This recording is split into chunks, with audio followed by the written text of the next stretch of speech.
किसकी शरण जाए, किससे कहें,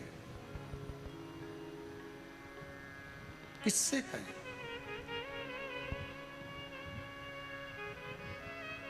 किसको बोलें। और जमाना भी नहीं बोलने का। शिव महापुराण की कथा में लिखा है, एक बार भगवान विष्णु जिस समय पर सती मैया जलकर भस्म हो गई, शंकर भगवान को जब क्रोध आया, शिव जी ने अपना एक गण भेज दिया दक्ष प्रजापति की, नष्ट कर दे पूरी यज्ञशाला को, विध्वंस कर दे पूरी यज्ञशाला को, विध्वंस।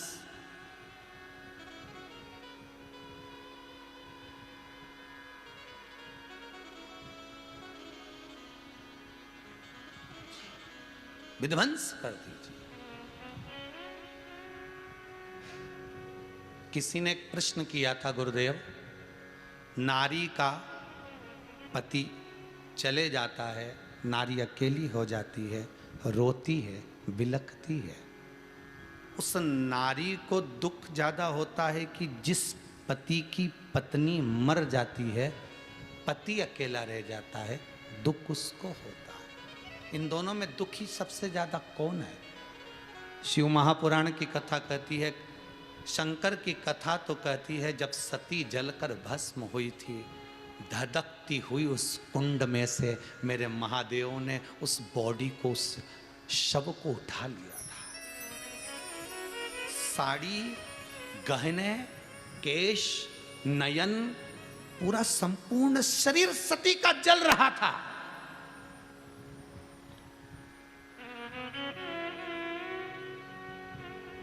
संपूर्ण शरीर सती का जल रहा है। रो रहा है मेरा शंभो, रो रहा है मेरा शंकर, हाथ में सती का शव है, धधक रही है सती। शरीर में अग्नि भी होती है, इसलिए इसको तुरंत जला देती है। अग्नियां उठ रही हैं शरीर में से, शंकर हाथ में लिए हैं। भगवान विष्णु की आंख में जल है, मेरे महादेव का हाथ जल रहा होगा, इस सती को उठाए, और सती की लपटें चल रही है, लपटें चल रही। जब सती का शव शंकर के हाथ में था, धुएं, लपटें निकल रही थी, धुआं निकल रहा था उस बॉडी का, उस शरीर का। शंकर उस शरीर के धुएं को पी रहा था कि मेरी पत्नी का शरीर जल रहा है। ये गांजा ने, ये भांग तो साइट की है, कौन पिया होगा?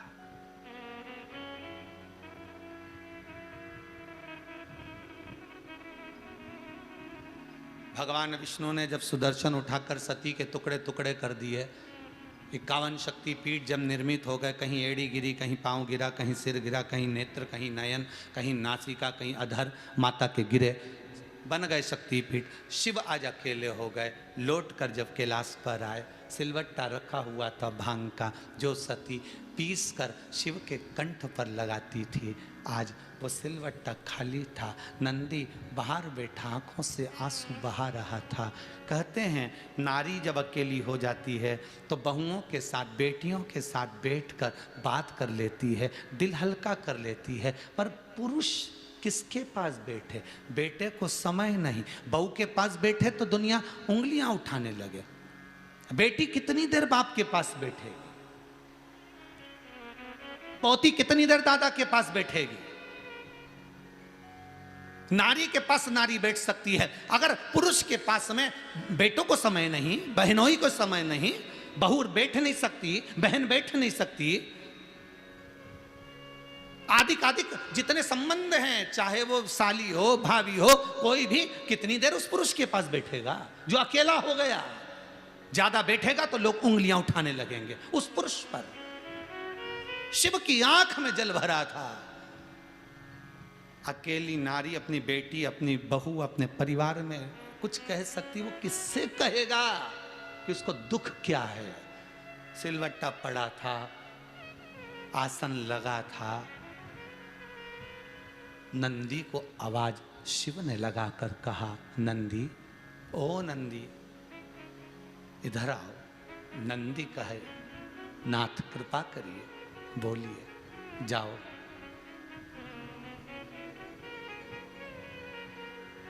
भोजन देखो, कुछ पाना है।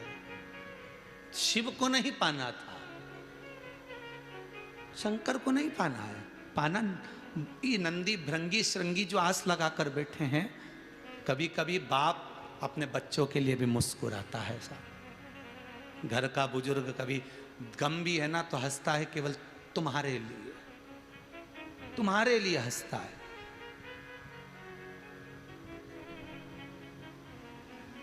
जाओ भोजन देखो जरा, कुछ हो। भृंगी ने कहा, बाबा आपको भूख लग रही है, मैं कुछ फल लेकर आ जाऊं?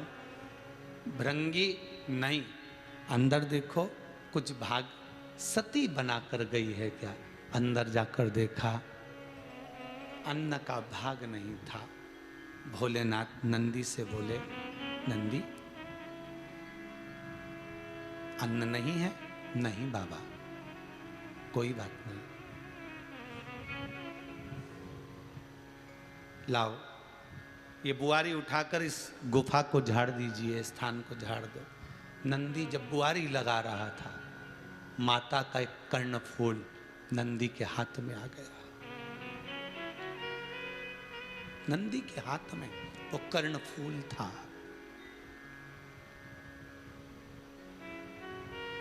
उस कर्णफूल को जब देखा मेरे बाबा ने, नंदी क्या है तुम्हारे हाथ में? कुछ नहीं प्रभु, कुछ नहीं। नंदी बताओ तो। नंदी ने कर्णफूल दिया। बाबा माता का है? माता का? हाँ। शिव उस कर्णफूल को अपने पास में रखकर कहते हैं, सती बहुत अकेला छोड़ गई रे तू, मेरे लिए तो जीती सती। सती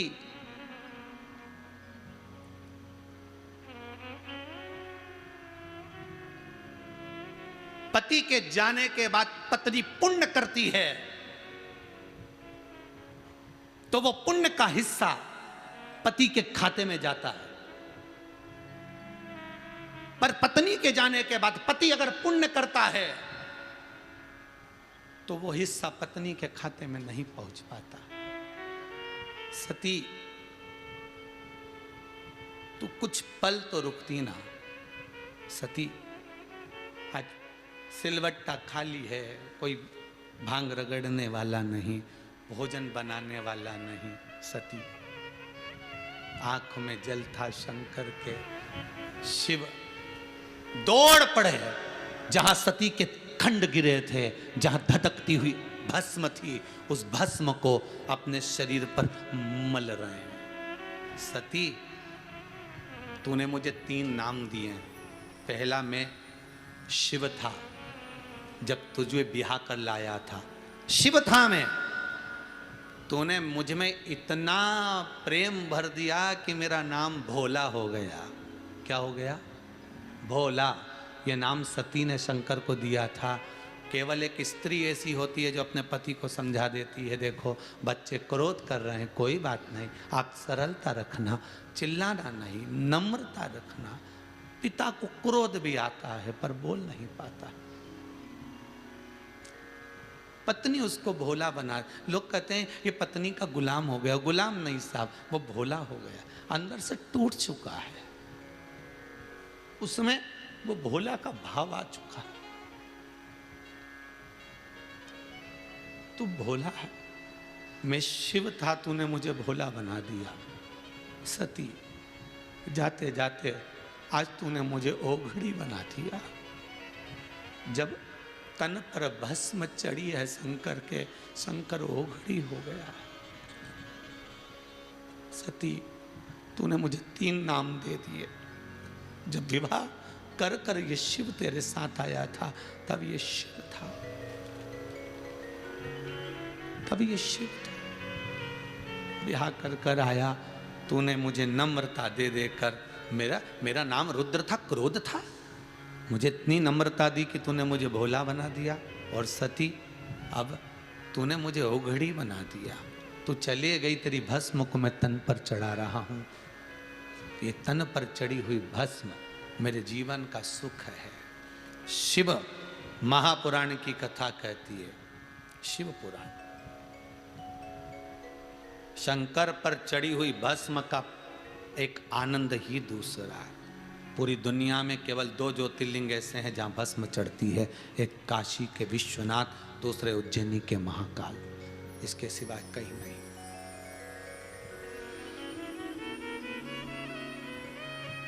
काशी में मुर्दे जलना बंद नहीं होते, उज्जैन में मुर्दा जलना बंद नहीं होता। प्रतिदिन नए मुर्दे की भस्म आती है, शंकर पर चढ़ती है, शिव उस भस्म को तन पर धारण करता है। सती, तेरे द्वारा मेरे ऊपर तन पर भस्म चढ़ी है, मैं ओघड़ी कहलाया हूं। जो कामना कर कर इस भस्म को धारण करेगा, उसके मनवांछित फल को शिव पूरा करेगा। क्योंकि शिव अकेला नहीं, शिव भोला और ओघड़ी सती के साथ विराजा है, सती के साथ।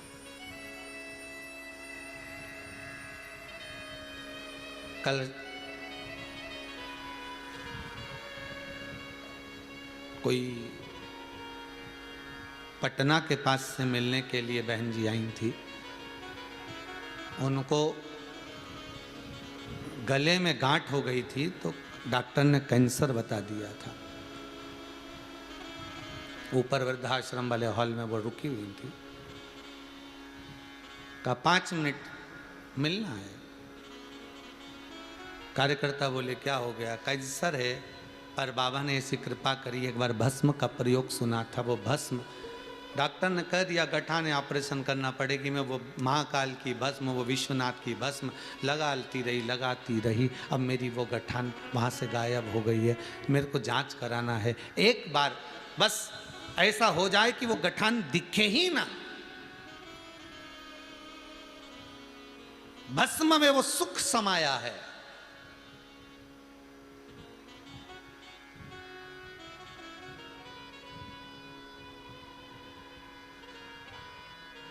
हर दर्द की दवा है मेरे भोले के शहर में। मेरे शंकर के दरवाजे पर हर दर्द की दवा मिलेगी, हर दुख की दवा मिलेगी, हर तकलीफ की। ये शिव महापुराण केवल पुराण नहीं, औषधियों से भरी हुई है, अमृत से भरी हुई है, अमृत से।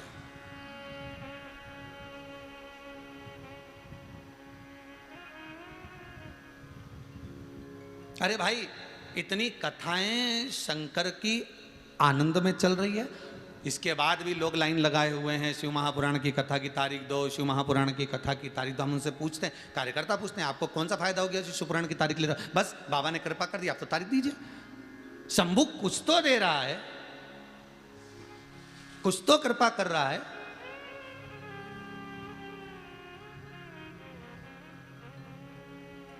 सती जल गई, भस्म हुई। शंकर भगवान ने गण को भेजा, गण गया, युद्ध हुआ। भगवान विष्णु से जाकर देवताओं ने कहा यज्ञ की कुंड में सती खुद जली है, यज्ञ पूरा करवाइए, आपका काम है, क्योंकि आप नारायण हो। शंकर भगवान के गण आए हैं युद्ध लड़ने के लिए। दक्ष प्रजापति बोलते हैं आपको युद्ध करना है। भगवान विष्णु और भगवान शंकर के गण का युद्ध हुआ, भगवान विष्णु को हारना पड़ा।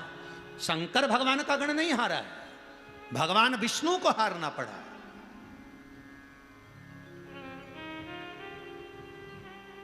बड़ी मन में दुख हुआ, बड़ा दुख। ये फिर वही वाली बात कही, हार व्यक्ति की, हार व्यक्ति को विनम्रता देती है। हारने के बाद अहंकार नहीं आना चाहिए। हारने के बाद तुम्हें ये नहीं सोचना चाहिए कि ये अब तो इसको ऐसा करके बताऊंगा, नहीं, कंपटीशन नहीं। हारने के बाद अगर तुम्हारे जीवन में आप हार गए हो तो विनम्रता लेकर आना, और विनम्रता का सबसे बड़ा लक्षण है आपका झुक जाना, आपका नमन कर लेना, आपका प्रणाम कर लेना। हमसे गलती हो गई, झुक जाइए, प्रणाम कर लीजिए, चरण पकड़ लीजिए, आंखों से अश्रु बहाकर उसके चरणों को मत छोड़िए। विनम्रता लेकर आओ, नम्रता लेकर। हो गई गलती, मनुष्य गलती का पुतला है, गलती करेगा, सुधरेगा नहीं तो क्या करेगा? सुधारो, फिर गलती ना हो।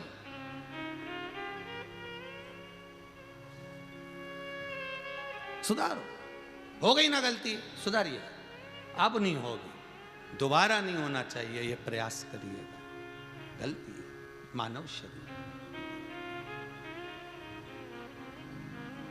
भगवान विष्णु में कितनी विनम्रता थी वो देख लीजिए। शंकर भगवान के गणों से भगवान विष्णु हार गए और दक्ष प्रजापति कह रहे हैं तुम्हें थोड़ी बुद्धि विवेक आना चाहिए नारायण, सोचो तुम शंकर से नहीं उनके गणों से हार गए। आग लगाने वाले ढेर मिलेंगे, कहाँ चक्कर में पड़े हो, क्यों झुक रहा है उसके आगे, चलो और काम पड़ा है दूसरी जगह करेंगे, दूसरी जगह ये कर लेंगे, और अपने को कह रहा है ये नहीं तो दूसरा सही, दूसरा नहीं तो तीसरा सही। दुनिया के लोग आग लगाएंगे, तुम्हें भटकाएंगे, मार्ग से विभाजित करेंगे, पर बुद्धि तुम्हें चाहिए, भगवान विष्णु जैसी विनम्रता तुम्हें चाहिए। भगवान विष्णु ने कहा नहीं, आप कह रहे हो कि गणों से हार गया, उसके हारने का कोई कारण होगा, मैं क्यों हारा हूं उसका कोई कारण होगा। भगवान विष्णु उसी समय पर हारते से ही शंकर भगवान के पास पहुंच गए। भोलेनाथ जी मुझे यह बताओ कि मैं आपके गणों से क्यों हारा, तुम्हारे गणों से हारने का कारण क्या था। शंकर भगवान ने कहा एक कारण है नारायण, एक कारण, दधीचि ऋषि और राजा छुब इन दोनों की मित्रता थी, दोनों बहुत मित्र थे, दोनों में बहुत प्रेम था, एक क्षण के लिए नहीं रह पाते थे, दोनों इतने प्रेमी मित्र थे। फिर एक दिन राजा छुब और दधीचि ऋषि में बात बात में झगड़ा हो गया। जहां प्रेम होता है वहां झगड़ा होता ही होता है, जहां प्रेम होगा वहां झगड़ा होगा, दोनों में झगड़ा हो गया। फिर झगड़ा हुआ तो बीच में राजा छुब ने भगवान विष्णु को बुला लिया समझौता कराने के लिए। दो मित्रों में जब झगड़ा हो, लड़ाई हो, आपस में पति पत्नी का झगड़ा हो रहा हो, तो निवेदन है मायके वाले ससुराल वाले सावधान इंडिया, बिल्कुल ध्यान रखना। पति पत्नी में झगड़ा हो तो दूसरा कभी बीच में मत कूदो, क्योंकि ये दोनों कब एक हो जाएंगे और तुम्हारा बुराई का ठीकरा माथे पे आ जाएगा। इनके बीच में बोलना ही नहीं,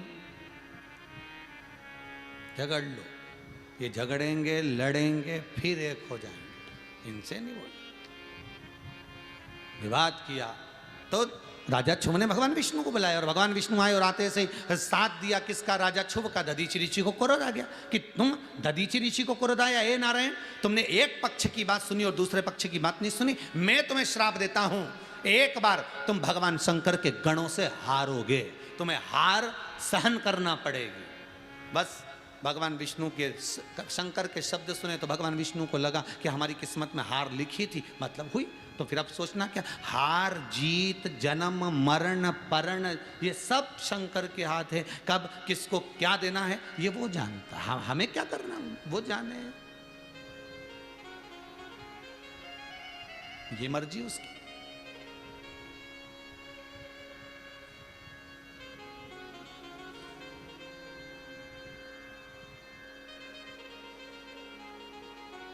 खा